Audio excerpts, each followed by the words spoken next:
بسم اللہ الرحمن الرحیم الصلاۃ والسلام علیکہ یا رسول اللہ وعلی آلکہ و صحابکہ یا حبیب اللہ۔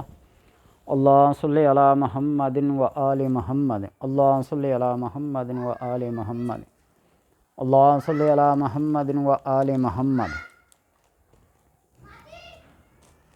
آج کی بات عرض کرنے سے پہلے یہ میں نے اپنے اس چینل پہ کبھی کسی کو ترغیب نہیں دی، کسی کو دعوت نہیں دی، اس کو سبسکرائب کریں، اس کو لائک کریں، اس کو شیئر کریں، کبھی کسی بندے سے یہ ریکویسٹ نہیں کی، اور میں مناسب بھی نہیں سمجھتا۔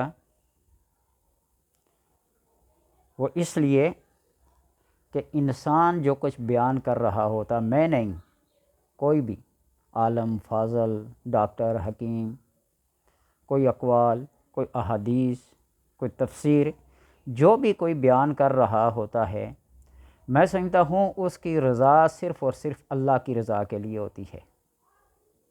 اس کا یہ فعل، اس کا یہ کام، اس کی یہ تگ و دو اور کوشش اگر اپنے رب کی رضا کے لیے ہو تو پھر کسی کو دعوت دینے کی ضرورت ہی نہیں، کسی کو سبسکرائب کرنے کی، کسی کو لائک کرنے کی، کسی کو شیئر کرنے کی بات ہی نہیں۔ لیکن اتنا عرض کر دوں کہ میں نے ایک دوسرا چینل بھی لانچ کیا ہے حافظ صدیق کے نام سے، اور چند ایک ویڈیوز اس پہ بھی اپلوڈ کی ہیں۔ تقریباً 1 دسمبر سے اس پہ کام ہو رہا ہے، تو میں نے یہ نہیں کہتا کہ آپ اس کو لائک کریں، شیئر کریں، سبسکرائب کریں، لیکن ایک نظر ادھر بھی کر لیا کریں، اس لیے کہ اس میں بھی بعض ایسے نسخہ جات، بعض ایسے وظائف، بعض ایسی باتیں ہوتی ہیں جو کسی نہ کسی طرح سے انسان کے دل و دماغ پر اثر انداز ضرور ہوتی ہیں۔ تو لہٰذا اتنی صرف گزارش ہے کہ سبسکرائب کے لیے بھی نہیں کہوں گا، لائک کے لیے بھی نہیں کہوں گا، شیئر کے لیے بھی نہیں کہوں گا، آپ صرف ایک نظر اسے دیکھ لیں، اگر کوئی بات پسند آئے تو اس کو اپنا لیں، اور اگر کوئی آپ کی شان کے مطابق نہ ہو، آپ کے مزاج اور طبیعت کے مطابق نہ ہو تو اگنور فرمائیے گا اور مجھے معاف کریے، معذرت، ٹھیک ہے؟ اپنے کمنٹس میں جو مرضی کہیں، کہتے رہیں، لیکن اگر پسند نہیں تو اس کو دیکھ کر اگنور ضرور کیجئے گا، درگزر اور تحمل سے کام لیجئے گا۔ اتنی ساری دعائیں انبیاء کی، فرشتوں کی اور دیگر دعائیں جو میرے معمولات میں تھیں یا نہیں تھیں، لوگوں کی بھلائی کے لیے، لوگوں کی کامیابی کے لیے، لوگوں کی اچھائی کے لیے اور بہتری کے لیے جو کوئی ذکر کیا گیا ہے، اب اس کے کچھ آداب اور اس کے کچھ شرائط، اس کے کچھ اصول اور اس کے کچھ ضوابط، اس لیے کہ ہم دعائیں کر کر کر کر کے تھک جاتے ہیں، دعا جب قبول نہیں ہوتی تو اس علیم بذات الصدور، اس علیم الحکیم، اس عزیز الحکیم، اس غفور الرحیم، ستار العیوب، غفار الذنوب کے متعلق کئی خیالات، کئی شبہات اور کئی تصورات و خیالات ذہن میں آتے ہیں۔ تو لہٰذا وہ ذات پاک ہے ہر قسم کی عیب اور نقائص سے۔ اگر وہ ہماری بات نہیں سنے گا تو کس کی سنے گا؟ خالق اور مخلوق کے درمیان ایک تعلق ہوتا ہے، اس اپنے تعلق کو کبھی خراب نہ کیجیے گا۔ تم لاکھ انکار کرو نا کہ ہم مخلوق نہیں اور وہ خالق نہیں ہیں، تو یہ انکار فضول ہے، اور اسی طرح خالق بھی اپنی اس مخلوق سے انکار نہیں کر سکتا، اس کے کھانے پینے کا، اس کے ضروریات زندگی کا اور اس کی ان ضرورتوں کا جو اس کے خیال میں کبھی گزری نہیں ہے، جو اس کے تصور میں بھی، جو اس کے تخیل میں بھی کبھی نہیں گزری ہیں۔ اللہ ان باتوں کو بھی جانتا ہے، اپنی حکمت اور دانائی کے تقاضے کو مد نظر رکھتے ہوئے انسان کے ساتھ کیا کرتا ہے، وہ کچھ اپنا معاملہ کرتا ہے۔ تو لہٰذا ہم جب دعا کرتے ہیں تو ہماری دعا قبول نہیں ہوتی تو اس کے بارے میں توجہ کیجئے کہ یہ ہمارے مانگنے میں، طریقے میں، سلیقے میں، الفاظ میں، نیت میں، طبیعت میں کوئی فطور تو نہیں۔ دعا کی شرائط میں سے ایک یہ ہے کہ دعا کرنے والے کا کھانا حلال کا ہو۔ حضور صلی اللہ علیہ وسلم نے حضرت سعد رضی اللہ تعالی عنہ سے فرمایا تھا، کاروبار پاکیزہ کیا کرو تمہاری دعا قبول ہو جایا کرے گی۔ اور آج ہم اپنے گریبان میں جہاں کر ذرا دیکھیے کاروباری لحاظ سے،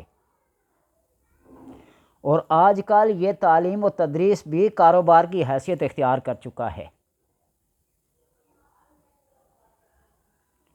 آپ اپنے بچوں کو پڑھاتے ہیں نا، چاہے وہ مسجد میں ہیں، چاہے وہ درس میں ہیں، چاہے وہ کالج میں ہے، یونیورسٹی میں ہے، کسی پرائیویٹ سکول میں ہیں، آپ فیس 2 مہینے جمع کرا کے نہ دیکھیے گا،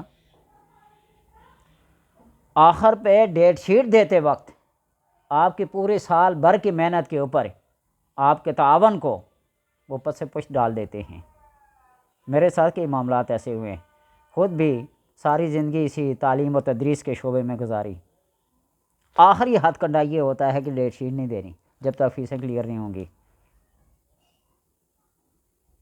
تو اس لیے یہ بھی کاروبار ہے، اس میں کتنا ایک عقل حلال ہے اور صدق مقال ہے، اس لیے کاروبار میں پاکیزگی اختیار کرو، دعا قبول ہو جایا کرے گی۔ حجاج بن یوسف جب بادشاہ بنا نا تو اسے کہا گیا کہ یہاں ایک ایسی جماعت موجود ہے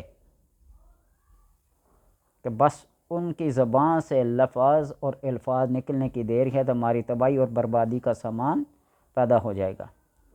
نے کہا نشاندہی کیجئے، تقریباً 40 یا کچھ صحابہ کی جماعت ابھی موجود تھی، اس نے ان سب کی دعوت کر ڈالی اور اس میں سارے کا سارا لقمہ حرام کا، سب کچھ حرام کا خرچ کیا، اور کھانے کے بعد کھلانے کے بعد کہا کہ اب جو چاہو مرضی کرو، میرے حق میں تمہاری دعائیں قبول نہیں ہوں گی۔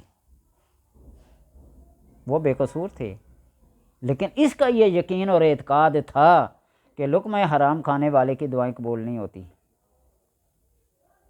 تو اس لیے اپنے کھانوں کو حلال کرو۔ کیف یستجاب لہ الدعاء، اس بندے کی دعا کیسے قبول کی جائے؟ مطعمہ حرام، مشربہ حرام، ملبسہ حرام، اس کا کھانا بھی، اس کا پینا بھی، اس کا لباس بھی حرام کا ہو۔ کیف یستجاب، بڑا تعجب سے فرمائے گا، کیف یستجاب لہ الدعاء، اس کی دعا کیسے قبول کی جائے گی جبکہ کھانا پینا سب حرام کا ہو؟ تو لہٰذا اپنے عقل حلال کو پہلی فرصت میں اور پہلی ترجیح عقل حلال کو، صدق مقال۔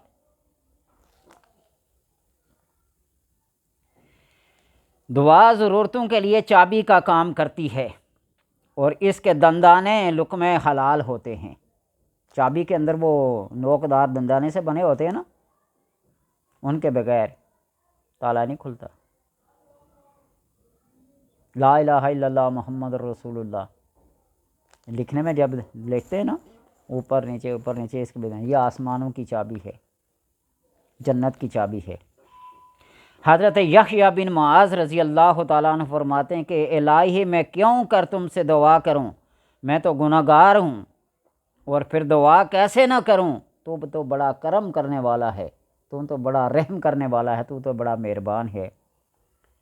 اپنی طرف دیکھتا ہوں تو گناہ گار ہوں، کیسے تیرے سامنے ہاتھوں کو اٹھائیں، کیسے الفاظ، کیسے تخیلات، کیسے تصورات پیش کروں، لیکن جب تیری طرف دیکھتا ہوں تو غفور الرحیم ہے، تو ستار العیوب ہے، تو غفار الذنوب ہے، رزق دینا تیری ذمہ داری ہے۔ وما من دابۃ فی الارض الا علی اللہ رزقھا یعلم مستقرھا ومستودعھا کل فی کتاب مبین، یہ اس کا وعدہ ہے۔ کہتے ہیں کہ حضرت موسیٰ علیہ السلام ایک ایسے آدمی کے قریب سے جو گزرے دعا کر رہا تھا اور گریہ وزاری کیے جا رہا تھا، حضرت موسیٰ علیہ السلام نے فرمایا الہی اگر اس شخص کی ضرورت میرے اختیار میں ہوتی تو میں اس کی دعا کو پوری کر دیتا۔ اس پر اللہ تبارک و تعالیٰ نے وہی فرمائی کہ اے موسیٰ، میں اس شخص کی دعا قبول نہیں کیا کرتا جو دعا کرے لیکن اس کا دل میرے علاوہ کسی اور کی طرف متوجہ ہو۔ انسان کوئی سوچتا اور ہے نا، اللہ سوچتا کچھ اور ہے۔ حضرت امام جعفر علیہ السلام سے پوچھا گیا کہ ہم لوگ دعا کرتے ہیں لیکن قبول کیوں نہیں ہوتی؟ تو فرمایا کہ تم اس سے دعا کر رہے ہوتے ہو جیسے جانتے نہیں ہوتے، تم دعا ایسے کر رہے ہوتے ہو ایسے بندے سے، ایسے حال میں کہ تم اسے جان ہی نہیں رہے ہوتے ہیں کہ یہ کس قدرت کا، کس قوت کا مالک ہے۔ اور اس لیے کہتے ہیں نا کہ بندے کو اگر پتہ چل جائے کہ میری جبین نیاز کس کے سامنے جھکی ہوئی ہے، سبحان ربی اعلیٰ کہتے ہوئے، کتنی بڑی اعلیٰ ذات ہے، تو وہ قیامت تک سجدے سے سر ہی نہ اٹھائے۔ تو اسی طرح تم کس سے دعا کر رہے ہو تمہیں تو پتہ ہی نہیں ہے، وہ خالق ارض و سما ہے، وہ علیم بذات الصدور ہے۔ لب ہلنے سے پہلے، دل اور دماغ میں سوچ گزرنے سے پہلے وہ ساری ضرورتوں کو جانتا ہے۔ پھر ہماری زبان پہ گلے اور شکوے ہوتے ہیں، اللہ تو ہماری سنتا ہی نہیں ہے۔ بھائی کیسے سنے؟ تم اسے اللہ جان کر، اس کو خدا جان کر، اس کو خالق جان کر اسے مانگو تو صحیح۔ ایک بہت عرصے تک میں بھی اسی الجھن میں تھا۔ تہجد، اشراق، چاشت، اباوین، صلاۃ نور، صلاۃ العاشقین، وہ کون کون سی نمازیں ہیں جو نہیں پڑھی؟ آخر کسی ایک آدمی کا قول میرے ذہن میں آیا، مثنوی کو پڑھ رہا تھا، مولانا روم نے دعا کے قبول نہ ہونے کی ایک عمدہ مثال دی ہے۔ تو اس وقت مجھے پتہ چلا تو اللہ کا مقرب ہے، کوئی مجھے جانے یا نہ جانے، میرا اور میرے خالق کا ایک تعلق ہے۔ وہ ایک بندہ جب رکوع کرتا تو اسے کہا جاتا ہے، امام غزالی نے لکھا ہے نسخہ کیمیا میں، کیمیا سعادت میں، اسے کہا جاتا جا تیری تسبیحات، تیری تحلیلات، تیری تکبیرات میں قبول نہیں کرتا۔ یہ بات مشہور ہو گئی، لوگ اسے کہتے کیوں اللہ کے عذاب کو دعوت دے رہا ہے؟ جو آگے سے کہتا میرا اور میری اللہ کا ایک خاص تعلق ہے، جب مجھے اللہ یہ کہتا ہے کہ تمہاری کسی بات کو قبول نہیں کرتا تو یہ مجھے کہتا ہے نا، اس کا میرے ساتھ کوئی تعلق ہے نا، تو مجھے جواب تو دیتا ہے نا، تمہیں کیوں نہیں دیتا؟ غیرت ہے۔ لیلا خیرات بٹ رہی تھی، خیرات کر رہی تھی، مجنو بھی کاسا اٹھائے ہوئے آیا، اور جب اس نے کاسا آگے کیا نا، لیلا نے کاسے کو لے کر زیب مارا، زمین پہ پٹک دیا، کرچیاں کرچیاں ہو گیا، وہ رقص کرنے لگا۔ لوگوں نے کہا ایک ہی تو کاسا تھا مانگنے کے لیے، یہ بھی گنوا بیٹھا، وہ عقل کے اندھے، اب کس میں؟ نے کہا کہ کچھ تو تعلق ہے کہ میرے کاسے کو توڑ دیا نا، تمہارا کیوں نہیں توڑا؟ کچھ تو تعلق ہے نا۔ تو اس وجہ سے کہتے ہیں کہ اللہ کے ساتھ ایک تعلق پیدا کرو۔ جب تعلق پیدا ہو جاتا ہے نا تو پھر مانگنے کی بھی ضرورت نہیں ہوتی۔ ڈاکٹر قدیر جیسے شخص نے بھی لکھا ہے کہ دوست دوست سے مانگے تو پھر اس کے لیے حیرت کا اور غیرت کا مقام ہے کہ دوست کے آگے ہاتھ پھیلائے۔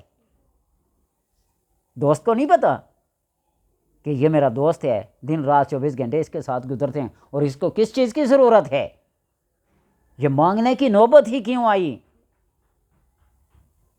تو اس لیے اپنے کھانوں کو، اپنی نظروں کو، اپنی باتوں کو، اپنے اعمال اور اقوال کو ایک ایسی کسوٹی پہ لے آؤ جس میں بال بر بھی ادھر ادھر کا فرق نہ ہو، تو پھر اللہ تبارک و تعالیٰ ساری دعائیں سنے گا۔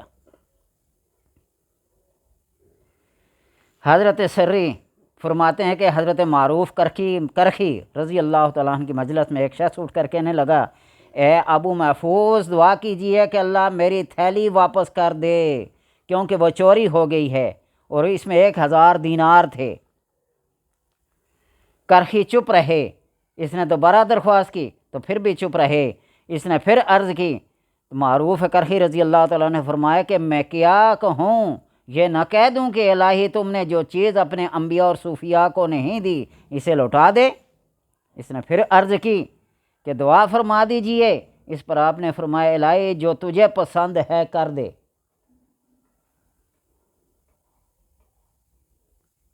مخلوق کے محبوب بندے، خالق جانتا ہے تیری سب اداؤں کو، اسے چھپی ہوئی کوئی چیز نہیں ہے۔ تو اس لیے دعا کے اندر تضرع و زاری، گریہ و زاری، ارتکاز، توجہ یکسوئی، اور جب مانگ رہے ہوتے ہو تو یہ سمجھو کہ میرے سامنے مجسم شکل میں کوئی ہے جس سے میں مانگ رہا ہوں۔ میں جگہ سے اٹھوں گا نہیں، میرا دامن اتنا بوجھل ہو چکا ہے اس کی عطاؤں سے، اس کی رحمتوں سے۔ اتنے یقین کامل کے ساتھ مانگو، اللہ تبارک و تعالیٰ ضرور دیتا ہے۔